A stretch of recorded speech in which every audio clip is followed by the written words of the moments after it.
এটার নাম কি ভাই? ইয়াংচুফাং। আমরা হলো কাকা, আপনি কিছু বলতে চাইলে বলেন। বাঙ্গি সম্পর্কে যদি জিজ্ঞাসা করতে হয়, এই যে আমাদের কৃষি অফিসার এই যে সোহেল মোল্লা, সোহেল শিকদার না? আমার বংশ পাল্টা দিলেন, আমরা কি হাইদার না রে? আচ্ছা আচ্ছা।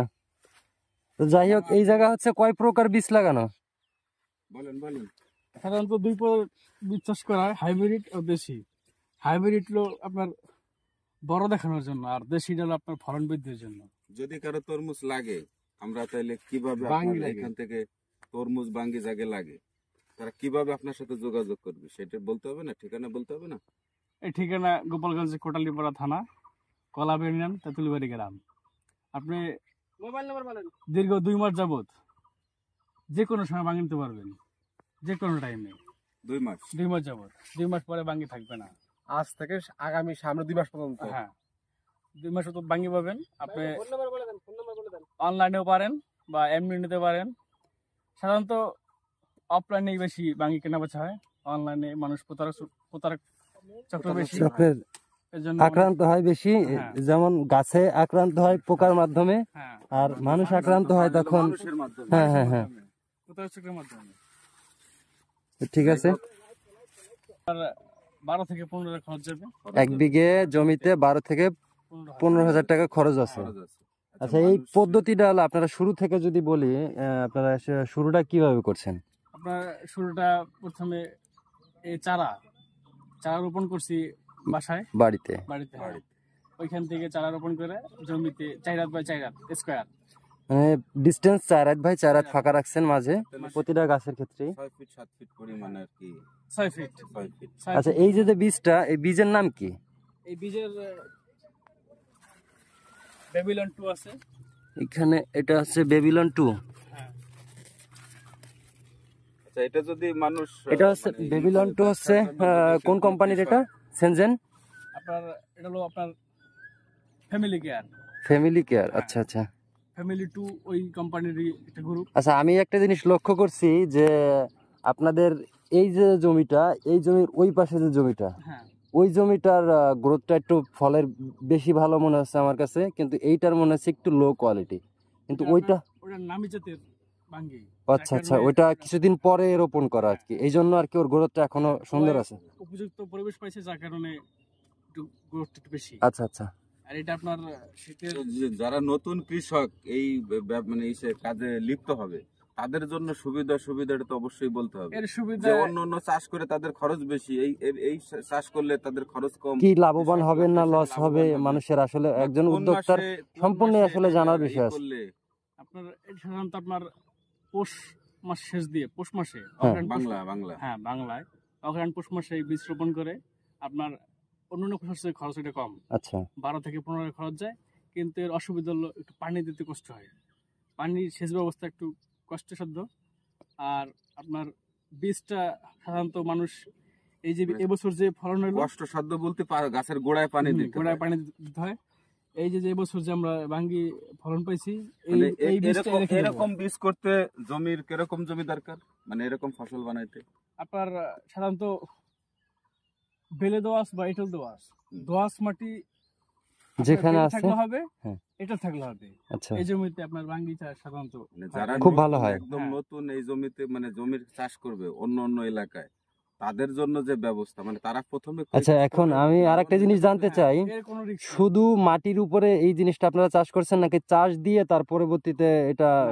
এটা আমাদের গত বছরে আমন ধান ছিল, আমন ধানের যে নাড়া, মানে খড়, ওই আপনার খড়টা ছিল লাসা। আচ্ছা, বর্ষা শীতলে তলানো ছিল জমিটা, আপনার শুকিয়ে গেছে, হালকা কাদা, মানে মানুষ পাড়া দিলে হয়তো মাটি ভরবে না আর মাটিতে গাড়বেও না পা, মানে হালকা ভিজা থাকতে আপনারা এই সময়টা আসলে এই বীজটা রোপণ করছিলেন। রোপণ করেন না, আমরা বাইরে থেকে চারা তৈরি করে আনি, চারাটা। আর যাদের আগলা জমি আর কি, মানে খড় নাই, তাদের ব্যবস্থা আপনার হয় এক্সট্রা বাইরে থেকে খড় কিনে দিতে হবে, নাহলে আপনার এমনিতে হবে। এমনিতে হলে সাধারণত বাঙ্গি নষ্ট হয়ে যায় বেশি, পচন ধরে বেশি। হ্যাঁ, যদি কচুরি দেয় এই ক্ষেত্রে, যার মনে করেন নাড়া নাই, যার কচুরি আছে, সে কি কচুরিতে আপনার পার্শ্ব প্রতিক্রিয়া আছে, যেমন আপনার আপনার লেদা পোকটা, হ্যাঁ। ছটকা লেদা, এই পোকটা বেশি আসে। আচ্ছা আর এর চেয়ে সমস্যা নাই। আর বৃষ্টি হলো আপনার কচুরিতে সমস্যা থাকে। কচুরি আচ্ছা, তাহলে খড় হলে, খড় না নাড়া, নাড়া যারে বলি আমরা, নাড়া, আপনার সবচেয়ে ভালো হবে। খড় তো আবার লবণাক্ত থাকে, ওতে আবার অসুবিধা আছে এতে, হ্যাঁ হ্যাঁ যদি নোনা ধরে। কিন্তু আমি যদি নাড়া দেই, যেটা আসলে পরিত্যক্ত ভাবে পড়ে থাকে আপনার জমিতে, জমিতে, হ্যাঁ হ্যাঁ, সেই জিনিসটাই যদি, যেটা বর্ষা মৌসুমের আর কি, আমন ধান বা আউশ ধান বা দিঘা ধান, এই কিসিমের যে ধানগুলা, এই ধানের যে খড়গুলো মানে নাড়াগুলা, এই নাড়াগুলা এখানে পরিত্যক্তভাবে পড়ে থাকে, আপনারা ওইখানে এসে পরে ওই বীজ বাড়িতে কোকোপিট দিয়ে হোক বা যে কোনো জিনিস দিয়ে আপনারা ওইটা রোপণ করেন। রোপণ করে ওইখানে যখন বীজটা 2 ইঞ্চি বা 1 ইঞ্চি মুখ হয়, 1 ইঞ্চি তখন মুখে হ্যাঁ, তখন হলো আপনারা এইখানে 2 পাতা বা 3 পাতা ভাঙে, তখন আমরা মানে খেতে এনে রোপণ করেন। আচ্ছা আচ্ছা, মানে বাঙ্গির চাষের প্রথম থেকে এই ফল তোলা পর্যন্ত কতদিন সময় লাগলো? আপনার 3 মাস। এই সাধারণত 3 মাসের ভিতরে ফলন পাওয়া যায়। আর এটা আপনার যদি যত্ন করে রাখে তাহলে 4 থেকে 5 মাস পর্যন্ত ফলন পাওয়া যায়। তো আচ্ছা। যারা এক জমিতে 2টা আপনারা কি তারা পারবে তো? হ্যাঁ পারবে। এখানে কি আপনারা কোনো শিডিউল স্প্রে বা শিডিউল কোনো কিছু শিডিউল ভাবে মেনে চলার কোনো? সেটা বলতে কি, মানে আমার যে বছর বয়স, এই বছরই এই আমাদের family বাঙ্গি নিয়ে? তরমুজ চাষ করে। আচ্ছা, এবছর আর্থিক সংকটের কারণে তরমুজ চাষ হয় নাই, বাঙ্গি দিছি আপনার। যার কারণে আমাদের ওই ছোটবেলা থেকে যে একটা আপনার হাতে কলমে শিক্ষা, হ্যাঁ, ওইটার মাধ্যমে আমরা সবকিছু জেনে গেছি। আমাদের এক্সট্রা আপনার কৃষি অফিসার বলেন বা কোনো মানে কোম্পানি, হাতে খড়ি, আপনারা হচ্ছেন হাতে খড়ি। হ্যাঁ এদের প্রয়োজন হয় না, আমরা নিজেরাই ছোট থেকে দক্ষ হয়েছি। মানে মোট কথা হলো যে বাঙ্গি কোনো প্রতিদিন হয়েছে মানে মিষ্টি কোনো ফসল না। এই ফসলটা ডায়াবেটিক্স এর রোগী, বয়স্ক রোগী, হ্যাঁ যারা এই যে ডায়েট কন্ট্রোল করে, তারা আর কি এটারে খুব আগ্রহ করে খেতে পারবেন। দয়া এবং করে আমার এই যে মনে এইসব হচ্ছে লোক যারা মানে মাসে 10 কেজি করে ওয়েট কমানোর চিন্তা ভাবনা করছেন, তারা দর্শক, অন্যান্য যদি খাবার না খেয়ে আপনারা দেখতে চান বাঙ্গি জাতীয় খাদ্যটা শুধু বেশি খাবেন। বাঙ্গি আর বাঙ্গি, আমি তো দেখে খুবই উৎসাহিত। আমি আপনারা যারা অর্গানিক বাঙ্গি খেতে চান, ফরমালিন মুক্ত বাঙ্গি খেতে চান, আমাদের এই ভাই, ছোট ভাই সোহেল বাঙ্গি ধরে দাঁড়াও। জমিতে হুম। বাঙ্গি চাষ করছে, অবশ্যই তার সঙ্গে যোগাযোগ করবেন যদি ভালো খাদ্য পেতে চান। অবশ্যই অবশ্যই অবশ্যই কোনো বিষক্রিয়া তো নাই? না না, এরকম আপনার কোনো আপনার অবৈধ যে জিনিসগুলা, কীটনাশক, হ্যাঁ, এগুলা ইউজ হয় না, কিছু শুধু ব্যবহার হয় না। পোকা দমনের যে পোকা দমন- ফাঁদ ব্যবহার করে। তাও আপনার পোকা দমার জন্য ফেরোমন ফাঁদ।